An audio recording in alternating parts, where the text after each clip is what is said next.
Hey everyone, my name is Abhishek and I welcome you all to the third episode of Practical Sales Growth Series. In the third episode of this series, we are going to discuss the strategies and frameworks for sales acceleration. Along with Sandy, our regular guy and sales manager, Shyam is joining us to share his views and frameworks on how sales teams are using sales acceleration strategies to increase pipeline velocity. Shyam is working as a product manager for Freshworks and he oversees the security, performance, integration, import, export, and migration of data for the Freshsales CRM. Glad to have you here with us, Shyam. Yeah, it's a pleasure. Thanks. It's a pleasure. Shyam, can you give us a quick intro of yourself and Freshsales for our audience? Yeah, sure. So about myself, I'm a product manager at Freshsales. So here at Freshsales, I take care of what are the items that Abhishek just covered, right? Main aspects are, the data flow in and data flow out of the CRM and all the integrations and APIs associated with the product. So as for what Freshsales is a CRM. We focus on high velocity sales teams, like people who want to get their work done fast, who don't want to juggle between multiple tools, who want to use one tool and get everything done over there. So under the Freshworks ecosystem, we are a fast growing CRM, and we are the youngest CRM to be featured on the Gartner Magic Quadrant. In 3 years, we have been added to the Gartner Magic Quadrant. Nice. So we're seeing significant traction, and I hope every one of you just takes a demo account and tries us out. Okay. Thanks, Shyam. Okay, so before I hand over to Shyam and Sandy, I will quickly walk you guys through the agenda of this webinar. So we are going to talk about the emerging trends in the sales process of 70,000 organizations. We have done some research over this, and Shyam and Sandy will be sharing their insights on this. The second thing, we'll talk about strategies for increasing pipeline velocity. Then there are some frameworks and automations for sales acceleration. And in the end, we have a case study on how we have sales acceleration, what strategies we have opted for, and what were the results. So this is it from my end. And yeah, so if you have any questions, just drop them in the Q&A box, and we will answer all of them during the webinar or in the Q&A round. Okay, so over to you, Sandy. All right, thank you so much for that, Abhishek. And I really appreciate everyone joining us over here for our episode number 3 of Practical Sales Growth Sessions. I've been joined over here today by Shyam from the Freshsales team. Great to have you over here, Shyam. And I hope this is a session which comes out to be productive for all of our attendees. So now to begin with, I think Abhishek has already given us an overview on the agenda. We'll move over and start with what we're going to be focusing on, how we're going to be talking about pipeline velocity. So the very first thing that we have for all of our attendees over here is what exactly is pipeline velocity and how is it calculated? I mean, obviously we all know, we must have studied in our schooling days at what's velocity.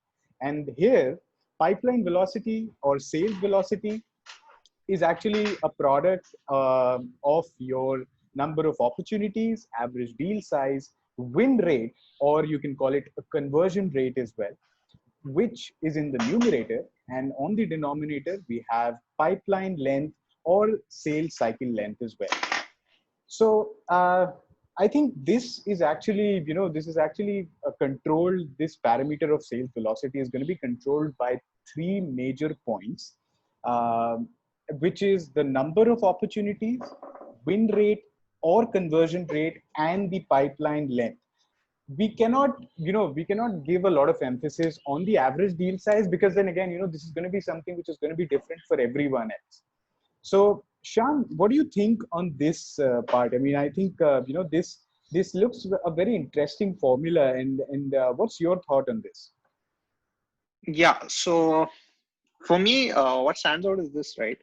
So in terms for sales leaders or salespeople, when the management asks for you to increase your sales velocity, it's a very abstract term. Like, okay, how do I increase sales velocity? Correct. It's important to break it down, right? Otherwise, your sales folks are going to be confused. Correct. So in that respect, this formula simplifies it to a large extent, right, to make it actionable. Now, as you mentioned, right, the pipeline length or sales length, cycle length, that's very dependent on the industry you're selling for or the sector you are in. It's not usually in your control. That's correct. So the denominator goes out of the window, but you have three factors which are typically in the control of the product or the sales team. Now, yeah, it's a simple matter of adjusting these three levers to get a higher output. And say you're adjusting one lever, you need to ensure that the other two levers stay same or increase, right? So for example, number of opportunities. Now, number of opportunities is just the number of deals in your pipeline, and that you could increase by having digital marketing or optimizing your SEO, or trying out new marketing techniques where you post on forums which are related to your industry or sector, get more eyeballs into your product. That's what usually results in high number of opportunities. Average deal size, typically that's also a function of which segment you're targeting. Typically the SMB deal sizes are low, but they're higher in number. So if you want to optimize on this number, then you would have to change the segment of your audience. You need to go more mid-market or enterprise. That's typically how the average deal size changes. Absolutely. And your win rate or your conversion rate, I think this is very complex, but the better your sales process is, typically this number goes up if you're more organized and if you're not missing out on client calls, all that. But also the product performance really makes a difference here. You have a smooth onboarding, good adoption, then yeah, your win rate or conversion rate will automatically go up. Correct. I think, the average deal size thing that you mentioned, and that is exactly why I mentioned that as well, that, there is always going to be a little debate on the average deal size part, and it's going to be very, diverse in terms of whatever and whoever is trying to adopt this solution. So moving forward, we'll actually talk about, as Abhishek mentioned in the beginning, that we have gone through a study of around 70,000 organizations in the US. And this is the trend that we've been observing for the past 3 months. Now, as you see over here, the deal closure, now this is the deal closure line, which is actually dropped significantly to 27%.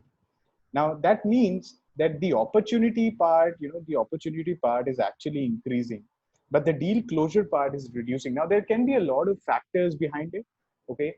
And again, it's going to be a diverse situation of factors to justify that as well. When we go ahead to the second point over here, the current global situation, what does it tell us? Is that the number of deals created on an average has increased by 19%, while the number of deals closed has fallen by 28% since February 2020. That means that while people are still interested in having conversations, the people getting to from knowing things to actually adopting that is something which is reduced. And that is exactly what we're here to talk about, how you can get ahead of that and focus more on the acceleration part. So what we have as a problem statement in front of us is the number of opportunities has increased as connection made has spiked up, but meetings booked, which is 18%, is not significant correspondence. That means that there is no there's no balance between the number of meetings booked and the number of people actually turning up or people actually going to the next stage from those meetings booked. Now, due to the uncertainty of this situation, sales cycles are of course getting longer, and that is exactly what we're here to discuss about and give solutions on. Now, need for sales acceleration. So I think the first point over here that CRM tools need to be combined with other engagement tools too. And I think this is something which I would want our speaker Shyam to weigh in over here, because of course he is the CRM expert. So Shyam, I mean, what do you think about this point? I mean, the CRM tools need to be combined with other engagement tools. And when I say engagement tools, I'm talking about a lot of things over here, right? So can you, enlighten our audience on that? Yeah, sure. So, okay, initially when people started implementing CRM and, any sort of these sales tools, it started with being a repository of data, right? Like you want to maintain all your customer data, your sales data in one place. But as you know, as we have evolved over the period of time, we want to use this database and whatever data we have on the customer to engage with him in the appropriate way. So the engagement could be, running chat campaigns with your customers whenever they log in. It could be running SMS campaigns. It could be email campaigns. You may be making outbound phone calls and all of that. So your CRM is no longer just a database, but it is the hub of your communications. So in that way, yeah, it really helps with sales acceleration. That is absolutely perfect. And that is exactly why we've put in other points over here as well. And I would want to talk about those as well. The buying behavior is shifting. Now, what we've actually observed is that people, they actually come in a lot more prepared about the product, about, what services they want to adopt, etc., than just coming in to see that what exactly we have to offer. I mean, they're very specific about what they need, and this is only, I think, because of the fact that people actually want these specific need to be met at the at the right point of time. Then again, the need for acceleration comes into play because the manager routinely lack the real-time insight into their reps performances. I mean, what there is right now and what we have observed is that people actually have that access of that how much of calls and I mean how many activities were done on a certain prospect in a day or maybe in a month. But then again, when we talk about real-time data, that what about this hour, what about this time, what about the availability, what about the accessibility, that is something which is lagging still here. And then again, the inside sales hiring is growing and increasing competitive. So that is also one of the things, because again, as I said, that the buying behavior is shifting. So this is where the shift of salespeople is also seen a lot of attraction over here. Now I have a few insights into the trends that we've seen, and I would want Shyam to weigh in over here. Shyam, about the emerging B2B trends, the sales trends that you're seeing from a product perspective. I think these are a few things that we've listed. Let us know little bit about these things. Sure. Yeah. So in general, right, this is pre-COVID situation, right? In the last few years, the buying process has been more democratized. Your customers are no longer hearing information about your product only through the salespeople. That era is gone. People see information about your product on Twitter, on Google search, reviews, Android Play Store, App Store. The amount of information out there is a lot. So the buyer has a lot of power. He knows what exactly he's getting into. So the salesperson has to be even more sharp with respect to that. Now, with respect to some of the trends, right? So one thing is the spend. Now, the COVID situation has brought that into question. Some industries, they are looking at dramatic cost cuts, whereas other industries, their existing tools are not able to scale because of the demand, like e-commerce, people who are in retail, right? Essential goods, they are having to adopt to new tools very fast because they no longer have that physical relationship with people. So it's important to focus on these growing let's say, I would say these are sunrise industries, but also it provides an opportunity for new players to get in, especially the older players in various industries, like you would take in CRM Salesforce, right? So a lot of enterprises use that, but this is the right time where, they're looking to cut costs. And if your solution fits well, then this is a perfect time to change as well, because there's no opportunity cost of time lost here where your salespeople are waiting for the new CRM implementation or any B2B tool implementation, right? So this is a great time for companies to switch over, and a lot of companies are doing that. That's why you see elevated churn rates for a lot of technology companies. Correct. Now, with respect to digital interactions, right? So a lot of the business overnight are having to go from all physical interactions to all digital. So that is one. Then people are working in remote, so that brings in a whole bunch of questions around your sales model, where previously your sales person could go to the office of the client and meet with the team, get to know them and understand their requirements and sell. But now everybody is working remote, and the field sales people especially are affected by it. So the sales strategy needs to be catered to that. You no longer have the touch and feel to fall back on. So that's one. The other thing, okay, now AI in sales, yeah, so this is a logical extension of the data dump I was talking about, right? Previously, CRM was just a place where you dump your data, and it's just a database. It's like, let's say Excel plus plus, right? It's more structured. But now that the data is there, various players are looking at, providing you insights, like, you have 1,000 leads, thousands of contacts. Now, which one do I prioritize? Which one do I talk to? Which deals should I give more time to? Which deals I can ignore?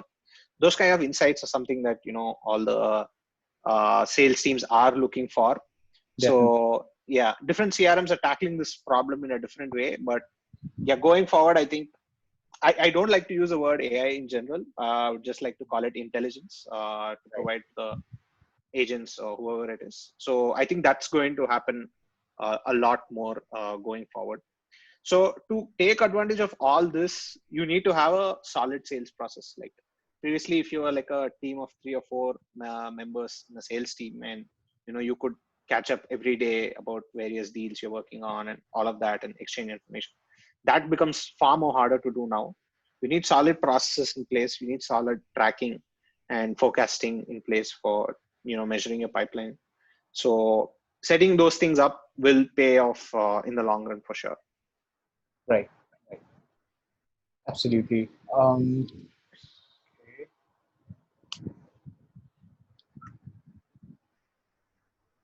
Okay, so I think we have a survey question for everyone.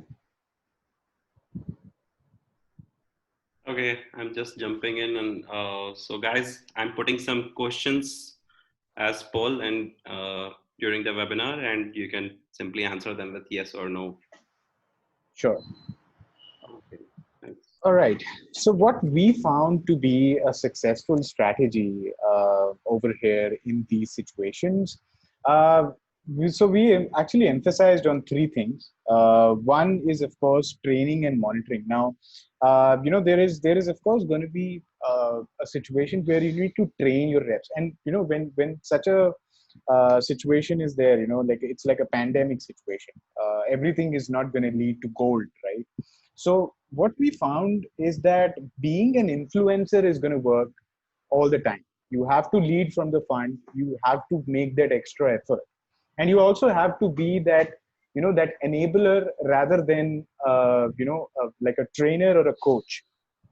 So the first thing that we need to focus on, and what we found to be a successful strategy, is the train and monitor part. Then the second part is, of course, the lead scoring, measuring the contacts with the right parameters. I think, if you look at the previous sessions that we've done, we've actually talked extensively about ICP. ICP is ideal customer profile. And an extensive research on your ICP gives you that lead score. What's the exact score that you can categorize your leads into. And then, of course, the last part is automation, keeping the redundant processes out of the way so that you can spare more time and utilize that into better research, better opportunity hustle, and everything on that. Now, a big question arises that why do we need sales acceleration? Or why is there a need to increase sales velocity? The first thing is, of course, increasing customer interactions. A person or a customer, or maybe a potential customer who's not in your sales forecast, maybe for the past 2 months, and will not be in your forecast for the next coming 6 months. He is definitely going to be a prospect for you in the coming months or so. In order to do that, you need to have a customer interaction channel in place as well. Of course, there is a need, for the reducing of sales cycle. Of course, that's one of the biggest concerns that we've been talking about. And then focusing on the leads that are ready to close. And this is exactly where your ICP, your lead score comes into play. And all of this, combined, they lead to a better revenue growth. The how part, I'll actually leave to Shyam over here. Yeah, thanks, Sandy.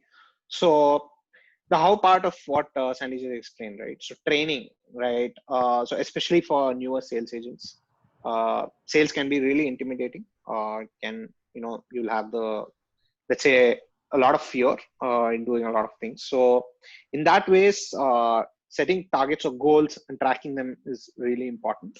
And those goals don't have to be always about revenue. Because at the end of the day, revenue matters, but initially to get people moving, a lot of the times activity goals help a lot. You're setting number of meetings scheduled, number of client visits done, number of clients called. All these things really move the needle, and it really makes it easy for new people to start being productive. The next thing is prioritization, because no matter how many people you hire, a lot of the times you cannot give your best to every customer out there. So you need to ruthlessly prioritize who you are reaching out to and how you are spending your sales agent's time.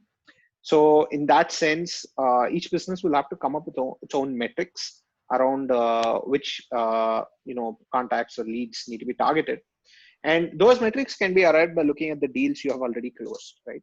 So Right. say your product is having a lot of traction in a specific industry, like say real estate, Mm-hmm. then that's something you can double down upon. Or you notice that, hey, if somebody of the title CIO or CRO is evaluating your product and that leads to better conversion, then that is something that you need to prioritize. So it's all about digging into your win data and seeing where the patterns are and making sure that that pattern is converted to a process. Definitely. The next one is automation, right? So see, at the end of the day, every hour you don't sell, that hour is just lost revenue. That's just lost opportunity revenue, right? Mm-hmm. So all the let's say you have manual filing of deal summaries, updating the CRM according to a process. Try to automate as much as possible. Most CRMs have workflows, all that. So Freshsales also provides you workflows to do all the tedious tasks. Like say you set up a meeting with a client and then you move that client to a new stage. So as soon as a meeting is recorded, the CRM itself can make the movement in the deal stages. So trivial things like this, they really add up in terms of the amount a sales agent spends on, amount of time a sales agent spends on doing things like that. Right. And that's always a good to have. Right. Right. Yeah, absolutely. I personally, I mean, if you ask me, Shyam, I'm a big advocate of automation. At certain points, I think automation does play a very big role, and especially to portray yourself as proactive. I think automation is one of the best boons and one of the best gifts that the post this world is giving us. So that's very helpful, Shyam. And these strategies for sales acceleration. So we've actually divided that into 6 parts: training and monitoring your reps, lead prioritization, list building and segmentation, activity tracking, which is your calls, emails, SMS, chats, etc. Automation using workflows and also webhooks at times, and lead nurturing. And this is going to be for the top and the medium funnel of your sales pipeline. So let's begin with training and monitoring reps first of all, and how to implement that exactly. So training and monitoring of reps can be done, in these 4 steps that we were able to, figure out. The first step is, of course, through documentation or through documentation for value proposition. So, everything is documented about your product, about your services, and that has to be improved consistently, like your update blog, like your help guides, etc. In order for your new salespeople to have that value proposition on their minds, at the top of that mind all the time, and that is very, very important in order to make sure that they're able to mention the right point at the right time. Second is initial shadow and live programs for quick adoption, and which obviously does make sense. I mean, I'm pretty sure a lot of our attendees or a lot of the teams around the globe do the shadow program, and I'm not too sure about the live programs, but of course the shadow programs, and I'm going to emphasize on the live programs just after this. Tracking of basic sales metrics, number of connects, pipeline management, etc. Of course, that is one of the things which I think CRMs or a customer relationship management tool comes very handy in that. And increasing conversation sanity. Now, that is, of course, one of the biggest, concerns for, especially when someone new to your sales team joins in. You need to make sure that the conversation sanity is very, very good.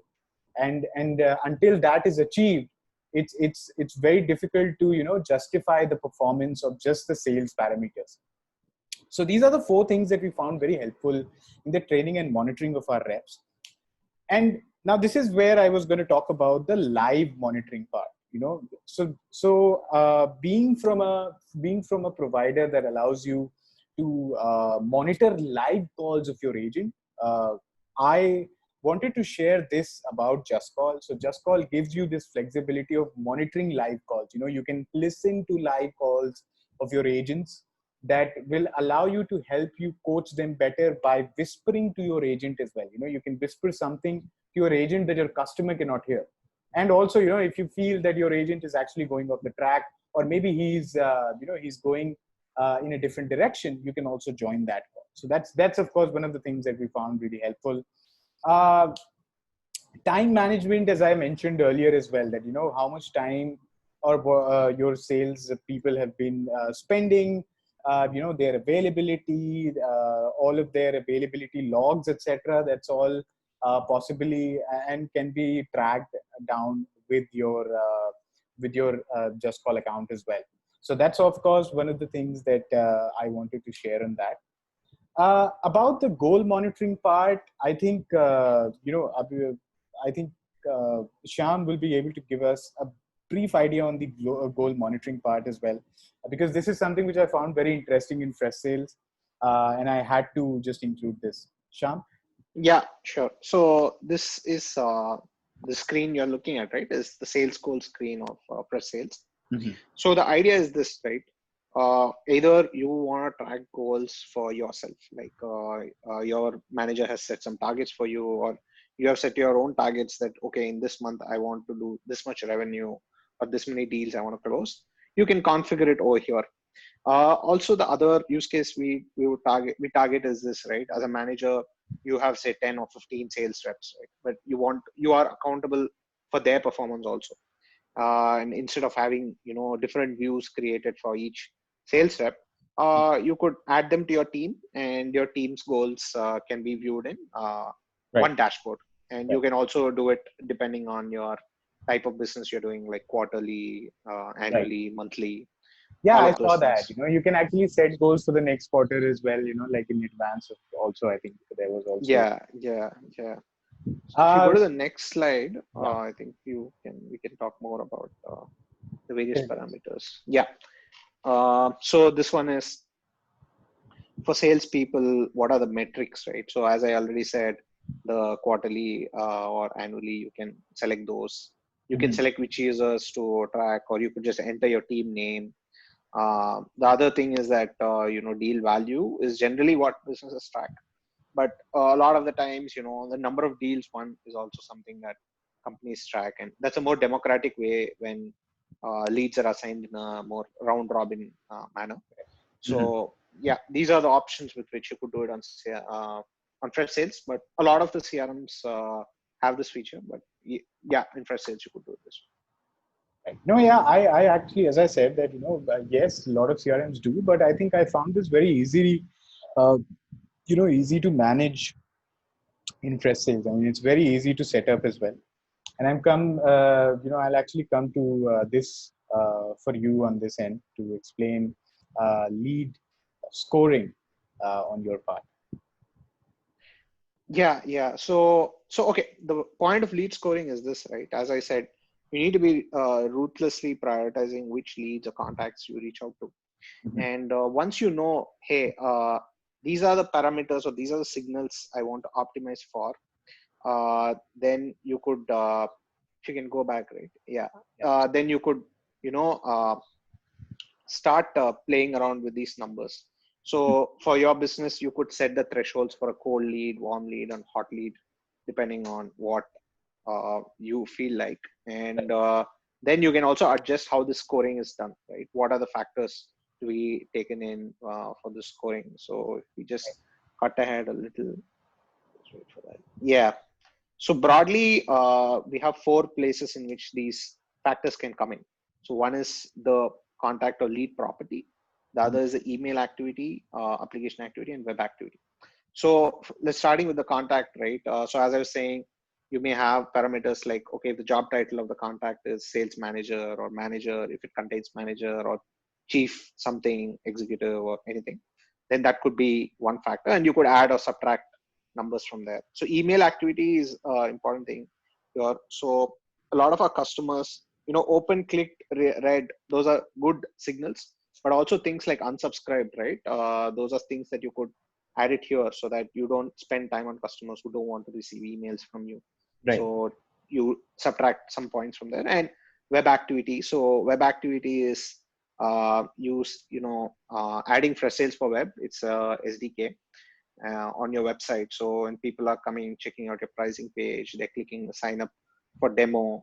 All those events can be piped into your CRM, and you could use that to adjust your lead score. So if somebody is checking you out like 10, 20 times, it definitely shows a lot of interest, and somebody who's well aware of the product, right? So that helps a lot in terms of prioritization. Definitely. Guys, actually, Andrew has one question. Yes. I think he might be confused like over which product we are talking about. So his question is like, where are these features? So means when you guys are like giving a description of the features, so in the starting, can you just put like, okay, so this is about this is from the Freshsales. Definitely. Yeah, no problem. And thanks for pointing that out, Andrew. I really appreciate that. So this is, of course, both of the, all the products that you're going to see. Of course, there are going to be only two products that we will talk about, which is Freshsales and JustCall, and how they can together be a sales enablement tool for you. Right now, we're talking about different sales enablement features from Freshsales. And I'll of course go ahead and mention JustCall when I move forward on this. So Shyam, on the list building part. Yeah, sure. Okay. So lists in Freshsales are very mirrored to how you would maintain lists in the real world, right? So by default you get a few lists. That is, my leads are the ones where you have been assigned those leads. You are the owner. Then you could be part of a territory, and that will be coming under my territory leads. Other people could share lists with you. Someone in your team could say, hey, check out this list, or your manager may say, hey, reach out to the people on this list. That'll all be under shared with me. You could also construct your own lists, right? Like say you want to reach out to these customers in the next 1 week.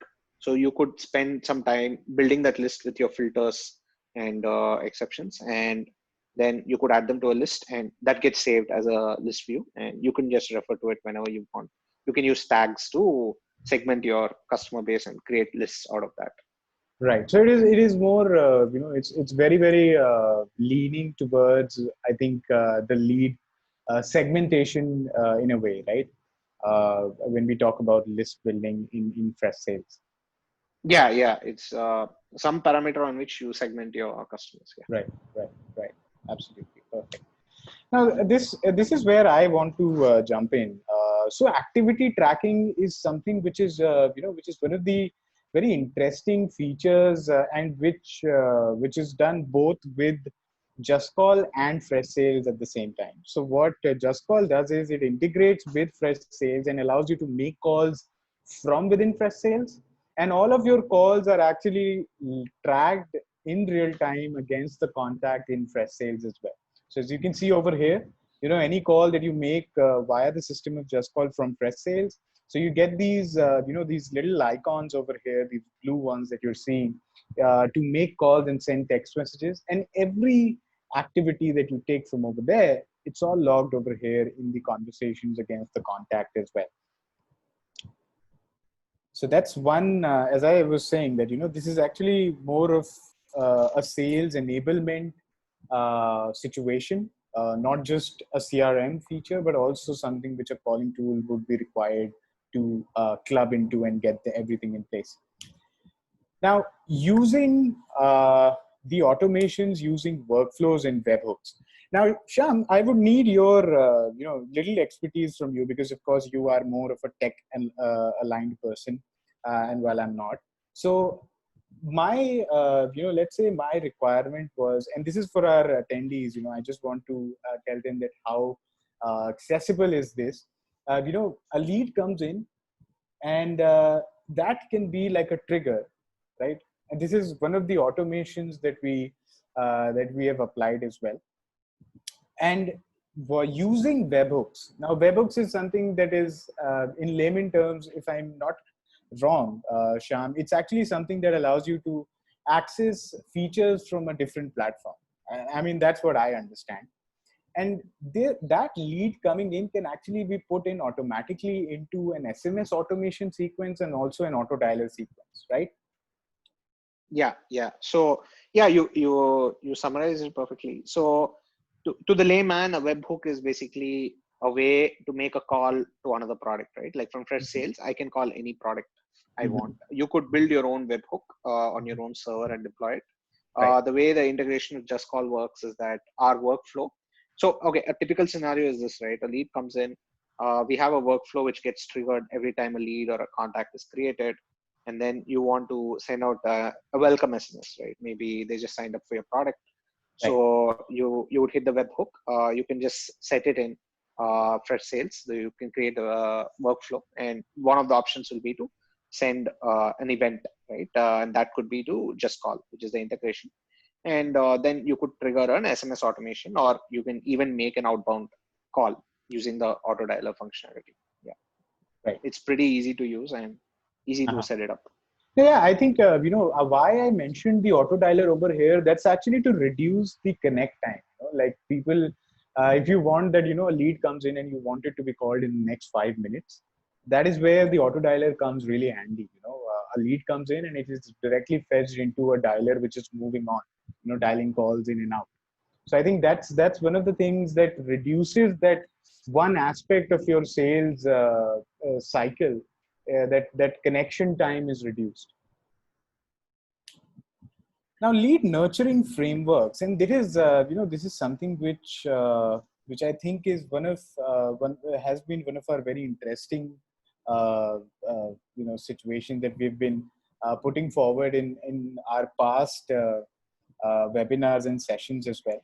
So one framework, and this is to follow up on the the first few slides where we mentioned that there is a need to nurture your bottom and your top and mid funnel leads, right? So we're going to start with, first of all, strategy for medium priority or mid funnel leads, where a lead comes in.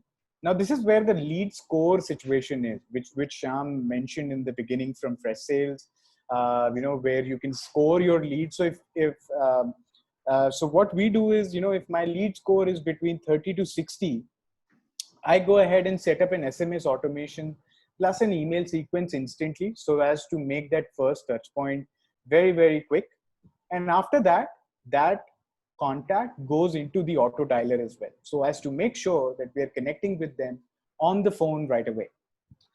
Based on the call outcome, there is an option to give one word to your call, like answered, unanswered, busy, not interested, interested.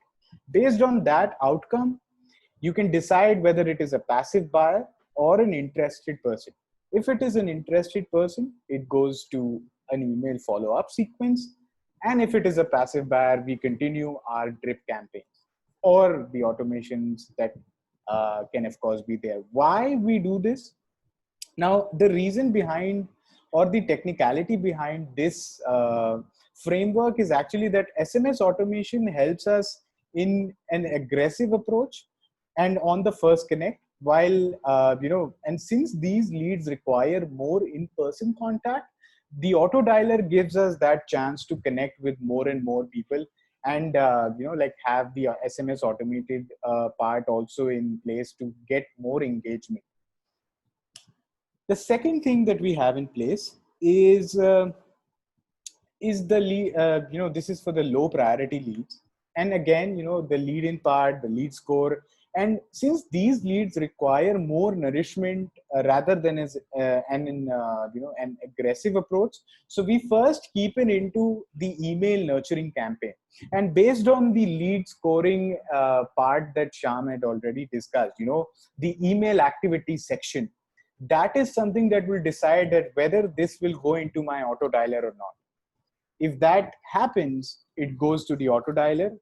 And again, the call outcomes will give it a passive buyer on an interested situation. And this carries on for the whole cycle. And this is exactly, why we've kept it in this manner, because then again, what I said in the beginning, that it's in order to, first of all, make sure that you're, nurturing these leads in a better way. Second, you're filtering out your passive buyers. And third, that this part, this SMS campaigns and the email follow-ups, this is actually to keep a mix for better interaction. And, actually SMS has been one of our big emphasis to these sessions, only because we understand that, SMS adoption is required much, much higher. And it's a very, preferable channel for Connect as well for a lot of people. Now, before jumping into the case study, I think, Abhishek, we have a question here. Yep. So Andrew's asking, what kind of customer service phone support will there be?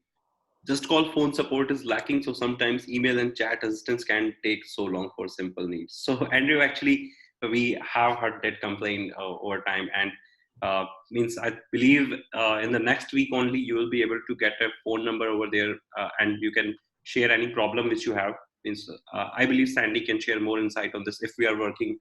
Means if we will be available on the phone calls for 24/7, or what is there, Sandy? Can you share some? Right. See, Andrew, the biggest, with the problem with phone supports has been, and that's been on the basis of a lot of research that we did in the beginning when we opted for chat support. The reason being that, chat support response rates are much higher than, than the phone support rates.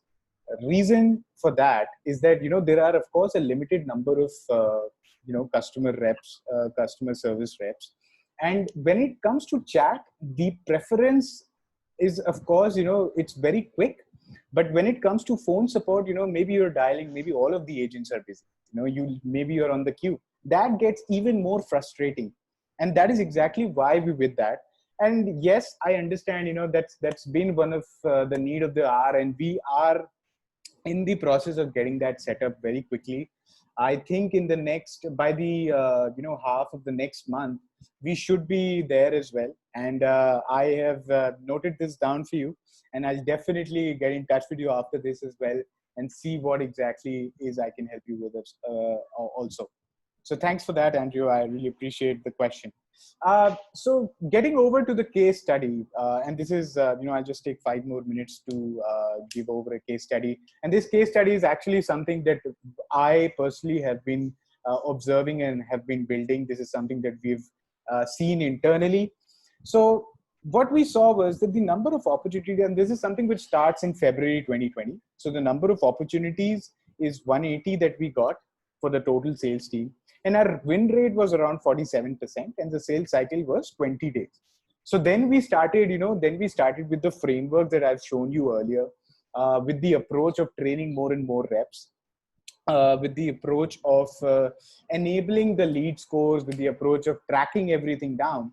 And this is where we are, what trends we saw in the 3 months. We saw March, you see, there's no exponential growth, but yes, there was a very consistent growth that we saw in March and April. In May, as soon as April ended, we actually shifted into gears in terms of the opportunities that we wanted to hunt down. We needed to make sure that we're tapping in everyone who is showing even a little bit of a concern or wants to look at a solution. for their calling and texting needs. And this is where we sit at the end of May. So this is one of the biggest validations of what we've shared as strategies over here. And definitely, I want to say this to my attendees, that if this is something that you stick to, I'm pretty sure that you're going to gain a lot of improvement, and definitely you're going to see a way better numbers. So I think that's pretty much it from our end, guys. I think we have not a lot of time left, but yeah, I think we can still have one more question. And yeah, all right. So these are, these are a few graphs. I'm so sorry. I actually thought that was it. So this is the graph that we're seeing. These are the numbers that went on. So the total leads, the won leads are over here, and then the lost leads, of course. So this is how it's been the trend. The sales cycle, of course, the numbers have been reducing, and this has been the win rate. So as in the month of May, this has been this. And I think when we go over and have statistics for the month of June, they're going to be even higher, because we've been working very aggressively with these strategies. The framework, of course, for sales acceleration, as I mentioned, it's been training, list building, activity tracking, the lead nurturing via automations that I showed you earlier, and the analyzing of the ROI. So that's been one of our major motives. And of course, improvisation is always going to be one of our very key concerns. And it's actually to keep things from getting boring or maybe redundant, that you can call. And yeah, so I think that's all. And I would like to hear questions. Anything anyone would want to share, I'm all ears. Okay, guys. So I think we have exceeded the time limit, but then again, we can stay here for like 5 more minutes. If you have any question over any of these strategies, or over CRM or calling or business, so you can just drop them over here in the Q&A box. So actually, I have got one question in my email from Robert, one of our customer. He's asking, since the pipeline volume is low nowadays, so do you think sales velocity is a good factor to consider for now? Yes. See, in order to make sure that your pipeline keeps on moving, Robert, it's very important to make sure that sales velocity is there. Now, if you look at the formula that I shared in the beginning, and I think you can do that after we have this session. There is a big, and I think Shyam emphasized on that there is a very big factor, which is number of opportunities. So you need to make sure that you're increasing all those three levers on the top, which is number of opportunities, win rate, and average deal size. So those three things. The one thing which is major in your question is the number of opportunities. Of course, the prospecting has going to be increased. You need to make sure that you're not missing out on any opportunities, and also making sure you're creating new ones as well. A very big strategy that has worked for me personally is referrals. Your existing customers can be a great source of very good referrals. Find them; those will help you get a lot of other opportunities, because I think it's all based on how good you look for them. Okay, Shyam, what's your view on this? Means, do you think the sales volume is low nowadays? So, means, do you think sales velocity strategy will work for now? Yeah, I think it's a good question. So to be honest, right, like a lot of the time you may think, okay, at this point in time, everybody's sales velocity is low. Then why should I, just because I have a low sales velocity, there's nothing wrong with it. It's important to make sure that you're not missing out on avenues for growth. As Sandy just mentioned, right, referrals is one thing, but in general, right, sales velocity or the deal opportunities doesn't have to be new customers. They can be your existing customers, especially customers who are seeing uptick in growth due to COVID. I think they're great people, great opportunity for you to upsell to them. That's one way. The other way is that you enhance your product. So this is typically the time when whatever product that you're selling, you enhance it, and maybe you have a premium version of that for your existing customer base, depending on how your churn level is. Yeah, and try to see if you can integrate your service or product with some avenue which is growing fast. That could also be a way of increasing the number of opportunities. So right now, I think the main issue right now is the number of opportunities. So you may have to tap into multiple channels to see that. And if you're someone who's not doing digital marketing, right, this could be a great time to try it out, right? You may think, okay, you're offline and your business typically doesn't have it. It doesn't hurt to spend $100 and see how many opportunities you're getting. What is the conversion looking like? And if that scales, that could be a great way for you to increase the number of opportunities. Okay, great. I got one more question from Bethy. She's asking if means she don't have like many developers in her organization. So is the workflows that easy to set up? Means a non-tech person can set up it means for their calling and SMS and along with the Freshsales workflow. What's your view on this, Shyam? Yeah. So, Betty, the fundamental principle with which we have developed for sales is that a salesperson is not techie. They don't need an engineer or onboarding consultant to help you with that. So I would recommend you to just sign up for a fresh sales account, go around. It's very intuitive. The copy we use, everything we do is around a salesperson who doesn't know tech using the product. So if you just integrate with JustCall, the workflow part is also, I think, gets configured on its own. So I'd recommend you to just, try it out, sign up for a demo of both products. If you run into any issues, you could just mail me and I'd be happy to help you out. I'm sure Sandy also could help you out there. Definitely. I think, Betty, that is something we always make sure that the adoption is pretty smooth. And of course, the workflows part, yes, I understand, it does sound a bit, intimidating when it comes to webhooks, etc., especially for a salesperson. Trust me, I'm also one of them. But yes, definitely we'll help you out in achieving the use cases that you want. And you can always get back to us. You can get back to, of course, Shyam, and we can always work together and help you out in that case. Okay, so I can't see any more question. And okay, that's it, guys. We have taken a bit of more time, but yeah, then again, I think the session was interactive. Okay, so bye bye, guys, and I think we will see you again in the next session.